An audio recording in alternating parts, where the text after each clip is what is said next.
Hey, so another topic. Let's see what it is. We're going to talk about rehydrating the earth. I'm going to share the screen with you first.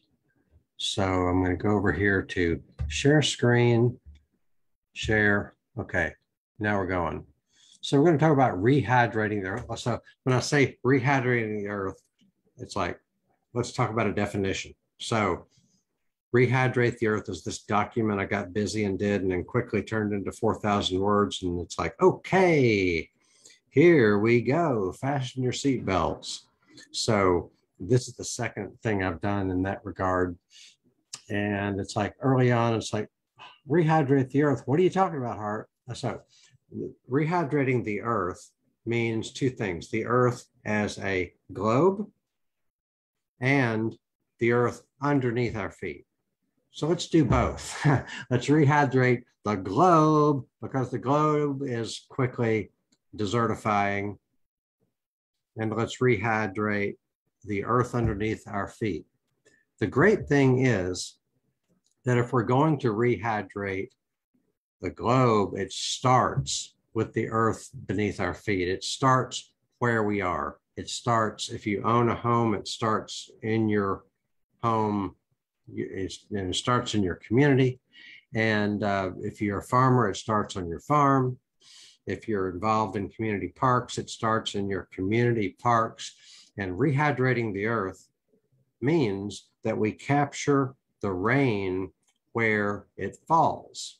It's as simple as that. It's deceptively simple.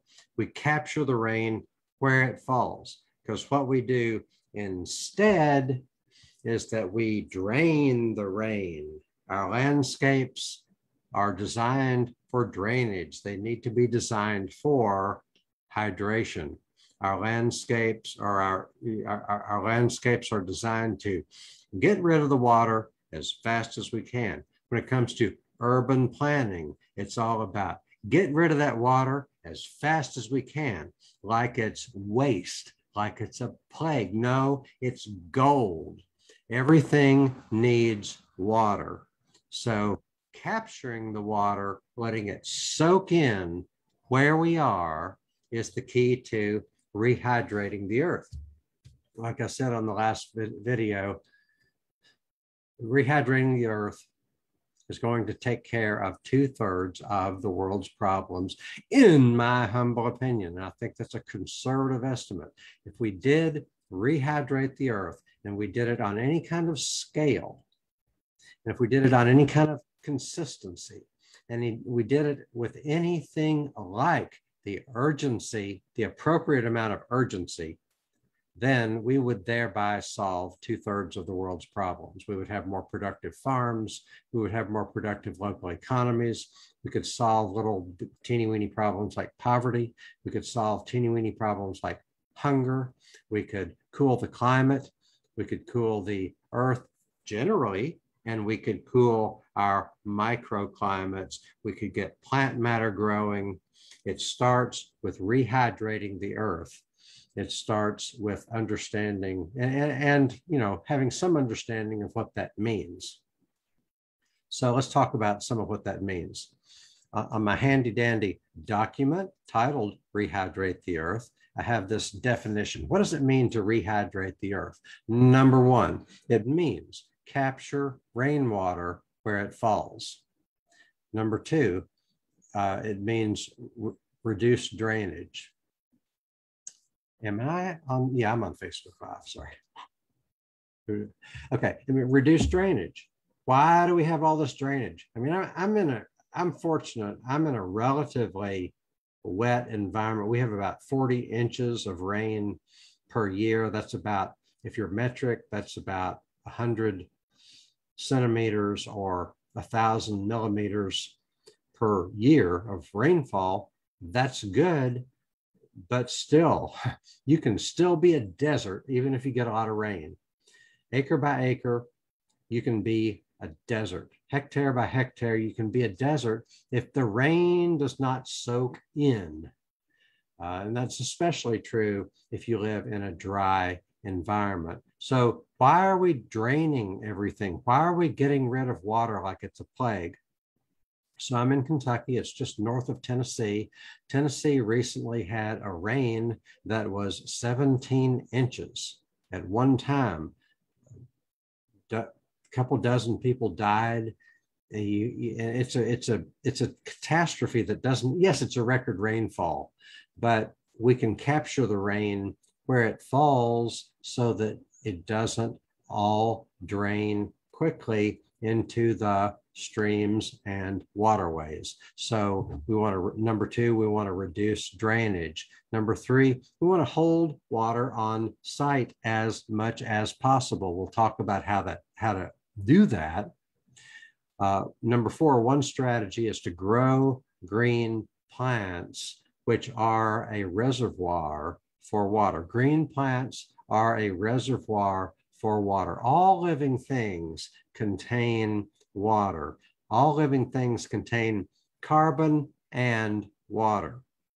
So when we deforest, we are removing a reservoir for water. Let's not do that, or let's do a lot less of that. When we mow, we are removing a reservoir for water. Let's do a whole lot less of that. You don't have to do all this mowing. We don't have to clear all this.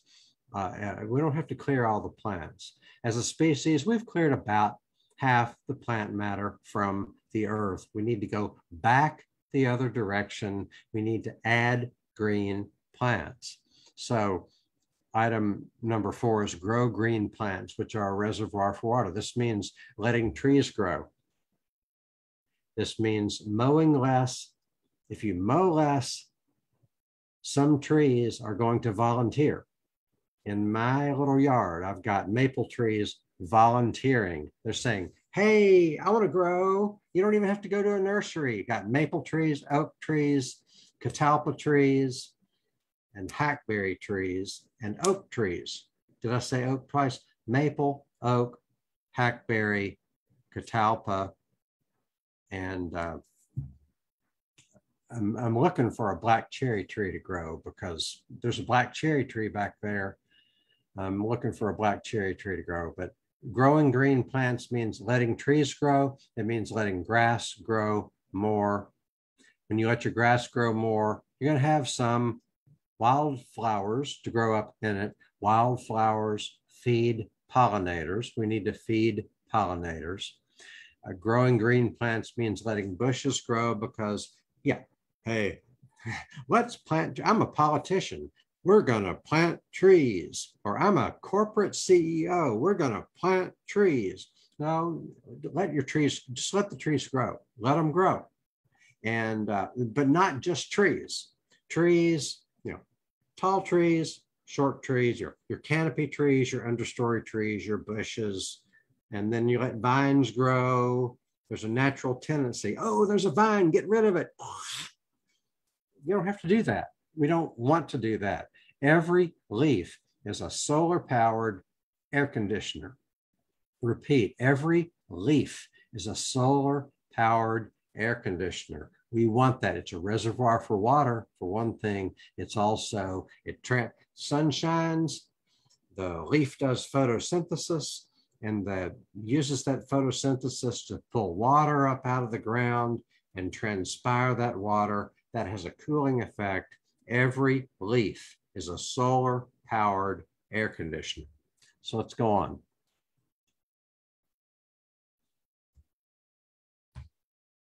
Okay, vines is, so number 5, grow forests. We need to grow forests. So why would we grow forests? There's so many benefits to growing forests. We want to grow forests to recharge the groundwater, because when rain falls, what we want to do is to slow down the rain.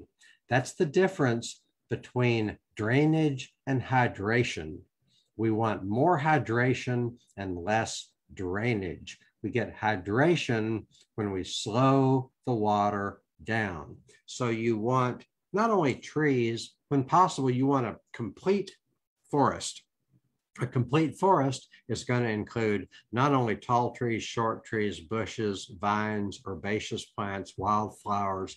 It's also going to contain fungi. You're going to have healthy soil. A forest, when you let it grow, when you leave it in place, it's going to have healthy soil, which includes fungi. So that you're also going to have leaf litter. You know, you want dead organic matter on top of the ground. So between the trees and the bushes and the vines and the fungi and the leaf litter, it's going to slow the water down. And that gives you hydration. Hydration means that water is going to soak into the ground, and that is how we rehydrate the earth. Much of it has to do with just plant matter, baby, which includes forests. So when we grow forests, we recharge the groundwater, we make streams flow, we can, and that forest is going to contribute water vapor to make rain. All plants do this, but especially trees and especially intact forests are going to contribute water vapor to make rain. There's no rain until you have water vapor. Forests are going to help make rain because they contribute water vapor to the atmosphere. But they not only contribute water vapor, they also cause precipitation. Forests cause precipitation. That's because there's this bacterium called an aerobacter, A-E-R-O-B-A-C-T-E-R. It was discovered by Louis Pasteur back in the day, about 150 years ago. He didn't know what it did, though.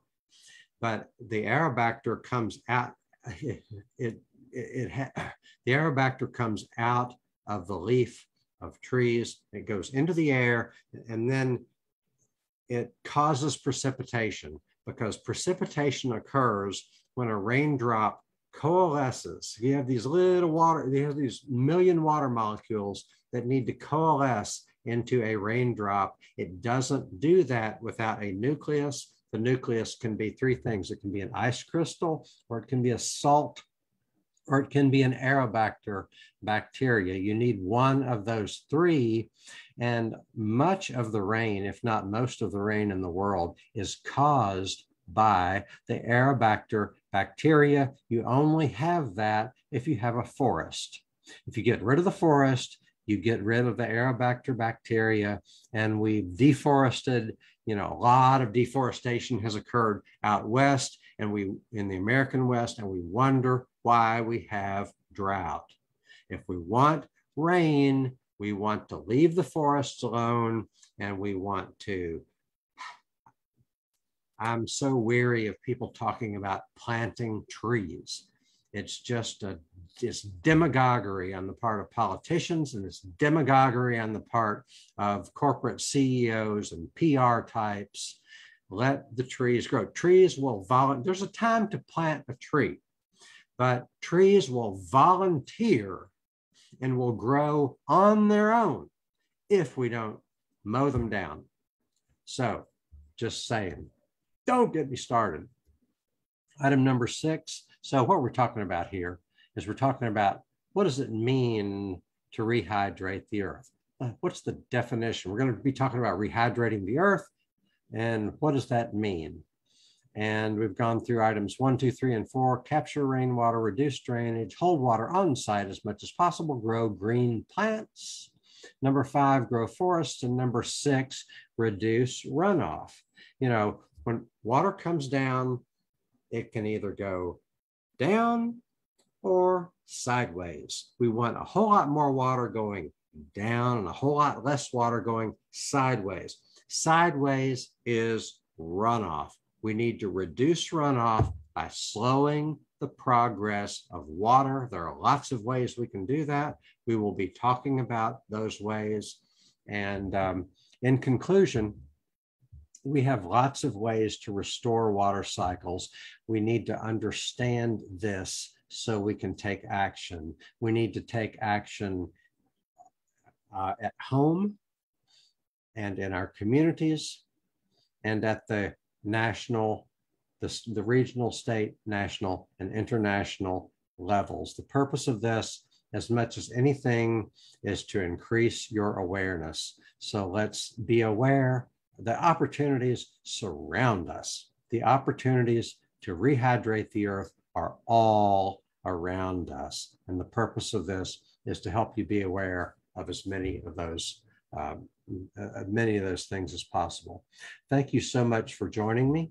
And I'm going to sign off here. See how this goes. I'm going to stop the share. Come back soon. Bye now.